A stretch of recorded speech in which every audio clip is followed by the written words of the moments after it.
त्रिकाल भवंता यांचं मूळ नाव अनिता शर्मा असून अलाहाबाद इथल्या त्या विवाहित महिला आहेत। त्यांना 2 मुलं आहेत। पतीशी वाद झाल्याने त्या स्वतंत्र राहू लागल्या आणि नंतर त्यांनी स्वतंत्र घरोबा केला।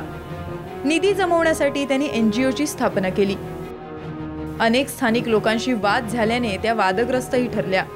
2002 मध्ये दक्षिण अलाहाबाद विधानसभा मतदारसंघातून भाजपचे वरिष्ठ नेते ॲडव्होकेट केसरीनाथ त्रिपाठी यांच्या विरोधात विधानसभेची MBVP या पक्षाकडून त्यांनी उमेदवारी केली। त्यात 113 मतं त्यांना मिळाली। त्यानंतर नयापूल भागात गंगेलगत अतिक्रमण करून मंदिर बांधल्याचा त्यांच्यावर आरोप झाला। 2007 मध्ये अलाहाबाद कुंभमेळ्यात भगवे वस्त्र धारण करून त्या स्वयंघोषित महिला शंकराचार्य बनल्या। साधू आणि प्रशासनावर बेफाम आरोप करून त्या प्रसिद्ध झाल्या। त्रिकाल भवंता यांचं पितळ उघडं पाडणारं स्टिंग साम टीव्हीच्या हाती लागलंय। काय आहे या स्टिंग मध्ये हे देखील आपल्याला पाहायचंय, पण इथे घेतो एक छोटासा ब्रेक। हमें देखो जो हमने किया है वैसा तुम भी करोगे तो ऐसा ही परी अखाड़ा परी लोकांत त्यांचा अखाड़ा राहायला पाहिजे। कत्ल करने के लिए अकल चाहिए, स्वयंभू सिद्ध करने के लिए वो कुछ भी करने को तैयार है। जब नहीं रुक पाएंगे तो कहेंगे शरणागति।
हमें देखो जो हमने किया है वैसा तुम भी करोगे तो ऐसा ही परी अखाड़ा परी लोकांत त्यांचा अखाड़ा राहायला पाहिजे। कत्ल करने के लिए अकल चाहिए, स्वयंभू सिद्ध करने के लिए वो कुछ भी करने को तैयार है। जब नहीं रुक पाएंगे तो कहेंगे शरणागति।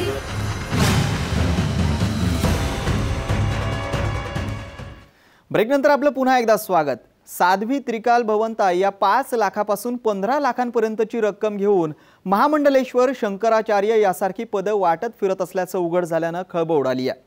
महिला साध्वींसाठीच्या परी आखाड्याला मान्यता मिळून साधूंमध्ये स्त्री पुरुष असा वाद निर्माण करत सिंहस्थ मेळ्यात गोंधळ निर्माण करण्याचा डाव त्रिकाल भगवंतांनी 2 महिन्यांपूर्वीच आखला होता असं या संभाषणावरून दिसून येत आहे। गोंधळ घालून माध्यमांमध्ये चर्चा घडून आणायची आणि त्याचं खापर शासन प्रशासनावर फोडायची योजना आखल्याचं या संभाषणावरून स्पष्ट होत आहे। ध्वजारोहणाच्या कार्यक्रमात मुख्यमंत्र्यांच्या हातून माईक हिसकावण्यापासून ते आखाडा परिषदेचे अध्यक्ष महंत ज्ञानदास यांच्या विरुद्ध विनयभंगाची तक्रार करणाऱ्या आणि सतत उलटसुलट विधानं करून चर्चेत असलेल्या त्रिकाल भगवंता या स्वतःच अधिकृत साध्वी नसल्याचं स्पष्ट होत आहे। अलाहाबाद कुंभमेळ्यातही असाच वाद निर्माण करण्यात त्या यशस्वी झाल्या होत्या। त्यामुळे नाशिकच्या सिंहस्थात 200 ते 250 भाडोत्री महिलांना भगवी वस्त्र नेसवून साध्वी म्हणून न्यायचं आणि राजकीय नेते, आमदार, खासदार तसंच बातम्यांद्वारे प्रशासनावर आणि आखाड्यांवर दबाव आणून परी आखाड्याला मान्यता मिळवायची। त्यानंतर देशभर पैसे घेऊन महिला आखाडे, महामंडलेश्वर तसंच साध्वींची नियुक्ती करायची। त्यांच्याकडून आपल्याला हवी असलेली कामं करून घ्यायची असं त्यांनी या स्टिंग ऑपरेशनमध्ये म्हटल्याचं रेकॉर्ड झालंय। गंमत म्हणजे स्टिंगमध्ये उल्लेख केल्याप्रमाणे तंतोतंत घडलं असून त्यात भाजपचे आमदारच त्रिकाल भगवंतांच्या गळाला लागल्यानं आश्चर्य व्यक्त होत आहे। साध्वी म्हणून मान्यता हवी असलेल्या एका महिलेला महामंडलेश्वर करण्यासाठी अलाहाबादला बोलावून त्या बदल्यात 5 ते 15 लाख रुपयांची मागणी करण्यात आली। त्यासाठी झालेल्या कार्यक्रमाला 11 ब्राह्मण आणि 5000 साध्वी असतील असं सांगण्यात आलं होतं। प्रत्यक्षात केवळ 2 ब्राह्मण आणि 50-60 महिलाच कार्यक्रमाला होत्या।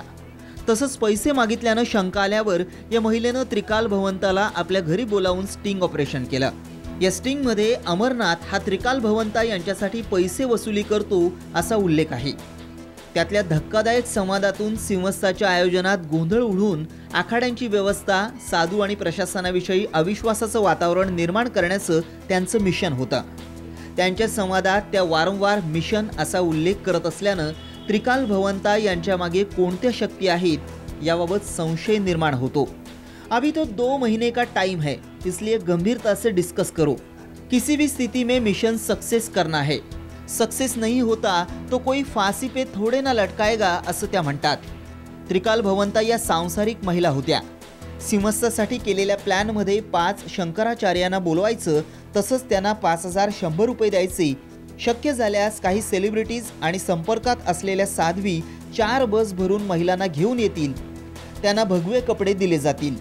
एस्टिमेटनुसार जी गुंतवणूक केली जाईल त्याचा नफा असो वा तोटा त्याची वाटणी 50-50 केली जाईल। आपला खर्च भागवण्यासाठी अशा प्रकारे पैसे घ्यावे लागतात। लवकरच महामंडलेश्वर केल्याचं पत्र देण्यात येईल असंही त्यांनी सांगितलंय। तो इसके आड़े मत लाओ, आप परेशान मत हो। सब भगवान जब संकल्प ले लेंगे कि नहीं ये काम होना है तो होगा, और इन केस नहीं हुआ तो हमें कोई फांसी नहीं चढ़ा देगा कि हम आज फांसी लगा के मर जाए, हम कोई चोरी किए हैं, हमारा मुंह काला हो रहा। हम समाज के लिए एक अच्छे मिशन ही तो देने जा रहे हैं। आज नहीं देंगे फिर उज्जैन के कुंभ में दे लेंगे। एक उदाहरण दे रहे हैं। प्रयास अच्छा रखो, भगवान अगर उसके ऊपर छोड़ते हैं तो वो पूरा करता है। मेरा अपने जीवन का अनुभव नहीं, ऐसे थोड़ी ना आ जाते। अब कितने इस समय विरोधी यहाँ बताइए। अगर भगवान ये चीज़ नहीं विश्वास देता तो हम किसी को गद्दी पर बैठा भी दे तो भी छोड़ के भाग जाए। उसी बात का हम लोगों से डिस्कस हो रहा था कि माता जी मान लो एक बार हम लोग पैसे भी खर्चा करें, उन्हें गद्दी पर बैठा भी दें और वो फिर कह रहे हमको तो बड़ा डर लग रहा, हम तो भाग जाए तो क्या होगा। तो ये ईश्वर हम लोगों को जो चीज़ें दिया है, पैसा भले 10 जगह से बटोरना पड़ेगा, पर जो अंदर की आत्मा दिया है कि इस तरह के बातों को लेकर हम लोग एक मिशन खड़ा कर रहे हैं, ये बहुत बड़ी ताकत है। और इसलिए छोटे मोटे बातों के लिए जो कोई कहे तो उससे कहना चाहिए तू गेट आउट, कोई भी हो आपके तरफ कोई मेरा, मैं सबके लिए और सबके सामने कह रही हूँ, जो मिशन के लिए बाधा बने उसे सीधे गेट आउट करो। मिशन एक है, मिशन में जो काम करे वो ठीक है, वो हमारा प्रिय है। जो मिशन के लिए काम नहीं करे वो हमारा कितना भी जब अपने हाथ में कैंसर हो जाता है इसको कटवाना पड़ता है पैसा देकर। ये एक स्टैंडर्ड है, एक स्टैंडर्ड है। शंकराचार्य के लिए किसी को बुलाएंगे तो देने को तो लोग 11,000 कर देते हैं, लेकिन 5100 हमने दिया है। ये कर सकते हैं, चलो हमने 11 को बुला रहे हैं, हम 5 ही को बुला लेंगे। चलो भाई हमारा नहीं होगा, हम 50 कुछ नहीं होता, केवल खाली आते हैं। हाँ, कई जगहों पे दिखाने की जरूरत पड़ती है ना कि हाँ बड़े लोग आए। हम डैडी के प्रोग्राम में ये नहीं ले जाते हैं, सेलिब्रिटी ले जाते हैं। क्यों ले जाते हैं? उससे ये होता है कि हाँ कोई बड़ा व्यक्ति आया वहाँ पर, तो उससे उनका मोहर लग जाता है। That's it. त्रिकाल भवंता यांनी अनेक धक्कादायक विधानं केली आहेत. त्या म्हणतात या मिशनसाठी 5 लाख रुपये अत्यंत कमी आहेत. गरजेनुसार ही इन्व्हेस्टमेंट वाढवावी लागेल. त्याची तयारी ठेवा. तुम्ही पैसे गुंतवा. अनेक पटीनं हमखास नफा मिळेल. नफा नाही मिळाला तरी जेवढे पैसे गुंतवाल तेवढे नक्की परत मिळतील याची खात्री ठेवा. अनेक भक्तही आपोआप पैसे देण्यासाठी येतील. याशिवाय त्यांच्या संवादात त्या वारंवार प्रॉफिट अँड लॉस हे शब्द उच्चारताना दिसतात. अगर नहीं है बिना पॉलिटिक्स के यहाँ भी नहीं जाओगे. सारे पॉलिटिशियन तो कर रहे हैं. जिस समय आप जहाँ जा रहे हैं खड़ा करने के लिए करना पड़ेगा. इसलिए वो जो 150 सालिट होंगी, जो साध्वी होंगी, उनको रहना अनिवार्य है. ये मैं अंदर की बात आपको बता रही हूँ. उनके साथ भक्त चाहे जैसे हों. वो जो 150 हमारी ड्रेस वाली होंगी वही हमारी इस अखाड़े की अपने को बढ़ाएंगी. अशा पद्धतीनं धार्मिकतेच्या आड लोकांच्या भावनांशी खेळ करत फक्त पैसे कमावण्याचा उद्देश डोळ्यासमोर ठेवणाऱ्यांवर विश्वास ठेवण्याआधी भाविकांनीही एकदा विचार करणं गरजेचं आहे. धार्मिकतेच्या नावाखाली आपलं दुकान थाटणाऱ्यांविरोधात त्यांचा पर्दाफाश करणं हाच केवळ साम टीव्हीचा यामागचा उद्देश. कॅमेरामॅन लोकेश माळीसह जयरामपुरी, साम टीव्ही, नाशिक. शंकराचार्य म्हणून घोषणा करण्यासाठी किती खर्च येणार आणि तो कसा केला जाणार याचं मेनू कार्डच त्रिकाल भवंतांनी तयार केल्याचं दिसतंय. सध्या शैवपंथीयांच्या प्रमुख आखाड्यांपैकी एक असलेल्या आनंद आखाड्यात धर्माचार्य असलेल्या साध्वी शिवानी दुर्गा यांनी हा मेनू कार्ड सर्वांसमोर मांडलाय. जगद्गुरूसाठीचा खर्च 21 ब्राह्मणांसाठी दक्षिणा प्रत्येकी 1500 रुपये. 5 महामंडलेश्वरांसाठीची दक्षिणा प्रत्येकी 5100 रुपये. जगद्गुरूंसाठी दक्षिणा प्रत्येकी 1100 रुपये. शामियाना अर्थात तंबू 2 लाख रुपयांचा. जेवणाचे 1,50,000 रुपये. सजावटीचे 50,000 रुपये. शाही स्नानाच्या दिवसाचा विशेष प्रसाद प्रतिदिनी 1 लाख रुपये. अतिरिक्त खर्च 10 लाख रुपये. याशिवाय ऐनवेळी येणारे खर्च वेगळे असतील. आद्य शंकराचार्य स्वामी स्वरूपानंद सरस्वती यांनीही त्रिकाल भवंता यांच्यावर अनेक प्रश्न उपस्थित केलेत. आखाड्यांची निर्मिती शंकराचार्यांनी केली आहे. त्यामुळे आता नवा आखाडा निर्माण होण्याचा प्रश्नच उद्भवत नाही. त्यामुळे मीडियानंही त्रिकाल भवंता यांना प्रसिद्धी देऊ नये अशी विनंती त्यांनी केली आहे.